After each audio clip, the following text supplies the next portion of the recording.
Hey, U.S. history students, welcome in. And tonight's topic is a pivotal one, how the French and Indian War was a turning point in American history.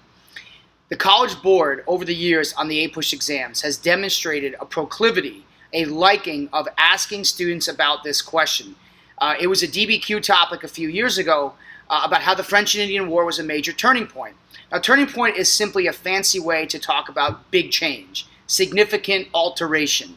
How something is going on one path and boom, it takes a quick turn. Kind of like today's video where I'm turned around. I don't know if I did that on purpose, but I'm usually facing the other direction. But I kind of like this out with the classroom so everyone gets a view of what my classroom looks like. Turning point, that's the word of the phrase of the evening here as we talk about the French and Indian War. Now, in class today, we looked at how there were a series of wars fought in the colonies prior to the French and Indian War.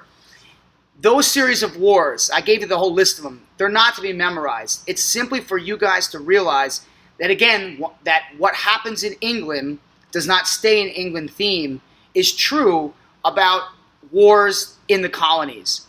When the Europeans were fighting wars over there in Europe across the Atlantic, they also fought those wars in the colonies. So all the conflicts that happened in Europe, they managed to make their way over to the colonies. Crucial stuff, okay? That's reinforcing that theme. But wars that were fought in Europe also were fought in the colonies.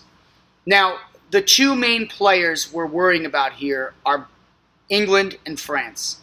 Without a doubt, England and France are at the heart of all these conflicts that we're looking at here. And ultimately, it's going to be England and France that do battle for their entire control of the colonies.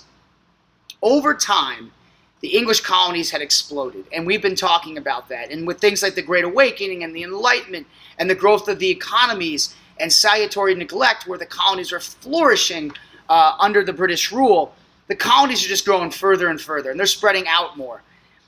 That leads to a direct conflict. That leads to a significant showdown that was building with the England's old arch enemy, the French. Recall from those differences between the way that they had their colonies. The French typically were there to trade, especially for furs. They were there to trade. They had taken over a lot of area in Canada and the Mississippi River Valley, but they were there primarily to trade, whereas the English were there to settle. And so as the English grew out and settled more and kept pushing further and further west, the French and the English were ultimately about to show down. There was just something had to give. They were too close to one another. They were coming into too much contact with one another. And the inevitability of a major war was bound to happen, especially after so many wars, small wars, had been fought before.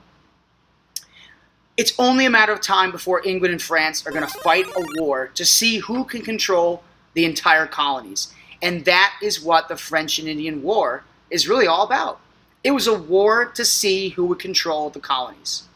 The war began, and the key geographical point is the Ohio River Valley. The Ohio River Valley. That's where the war first began.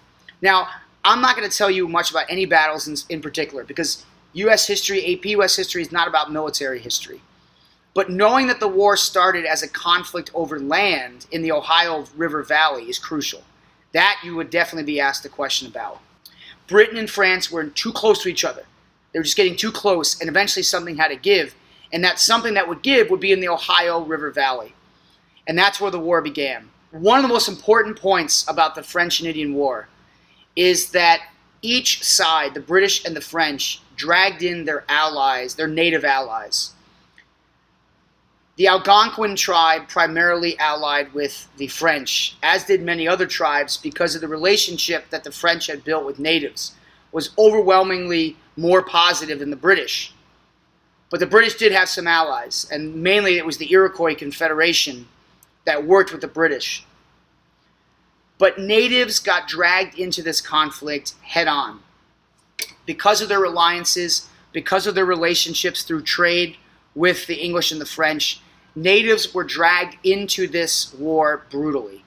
They got sucked in. And as a result of that, many natives were ripped apart, torn apart, that tribes were pitted against each other. And they fought right alongside the French and the English. And the French and Indian War, which would last from 1756 all the way up to 1763, is really another example of what happens in England does not stay in England. Because while in the colonies, the French and Indian War was fought over in Europe and even in India, believe it or not, India, the French and Indian War also took place, although it was called a different name. It was called the 7 Years' War. In England and in India, where the French and the English were fighting over territories there, believe it or not, the war was called the 7 Years' War. In the colonies, however, the war was called the French and Indian War. And we're focusing on the colonies, of course. But I do want to remind you that this is a good example of what happens in Europe does not stay in Europe. Because this war that ripped the colonies apart and brought in all these Native Americans and was fought over the control of the colonies was also fought in Europe. The end result of the French and Indian War is going to be an all-out British victory. An all-out British victory. The British destroyed, by the end of the war, the French. They took down the French. They defeated them in a couple key battles. And as a result of this war, the English would claim so much territory than they had ever had before. That is the ultimate outcome of the French and Indian War. The British are going to take a lot of land away from France. France will be left with basically nothing, minus a few islands in the Caribbean and a little bit of territory in Canada. The British are going to be the big victors. And what do we always say in class? It pays to be a winner. Well, that's definitely true of the French and Indian War. It paid to be a winner for the British. Now, what we're going to work on in class, because I'm giving you the rough outline of the war, we're going to talk more specifically as a group about how this war really affected the colonists. All right, for today's purposes, I'm just simply talking about the outcome of the war, the outbreak of the war and the outcome of the war, the cause and effect. But I'm going to bring in APUSH legend and APUSH hero Christian Lee. Christian is going to talk to you guys about what happened after the war. It's a very interesting story. Almost immediately after the war, the French had been defeated, and now the English had a new problem on their hands. And Christian's going to talk about that. So Christian, the floor is yours. Thank you, Mr. Smith. What's going on in 7th grade U.S. history? Today we're going to be talking about some of the effects that happened with Native Americans after the French and Indian War. That created an issue in and of itself. However, what created an even bigger issue was when the British passed the Proclamation of 1763. Now, the Proclamation of 1763 was passed in the hopes to prevent any native conflicts or any conflicts with natives out west at the end of the war. Now, the British, because they just beat the French, or the colonists at least, were hoping that they could now reap some of the benefits of the end of the war. Now, a lot of them wanted to expand out west and go settle out there, start new cities and what have you. The Proclamation of 1763 put a restriction on this, and so the British colonists were not able to pass the Appalachian Mountains. Now, a lot of people may think that the Proclamation of 1763 was passed either in response to a new conflict that arose known as Pontiacs Rebellion or Pontiac's War. Now, Chief Pontiac was the chief of the Ottawa tribe, which mainly rested in the Ohio River Valley. And what he did was he gathered up a lot of Native Americans in not only the Ohio River Valley, but just mainly away from the coast, to uprise against the British. And so they were often attacking colonists that were fixing to expand further out west. And what they ultimately do is capture Fort Detroit, which was very important to the British. And in doing so, throughout the war, they ended up killing around 2,000 British settlers. However, the rebellion ended up losing momentum, and a lot of Chief Pontiac's followers, I guess, so to speak, kind of started walking away from the conflict, kind of knowing that it was highly unlikely they were going to win against the British, the most highly trained and professional military in the world at the time. They ultimately lost that, and Pontiac's Rebellion was a great foreshadowing of what we would see later on in the Northwestern Territory in our conflicts with Native Americans later on out there.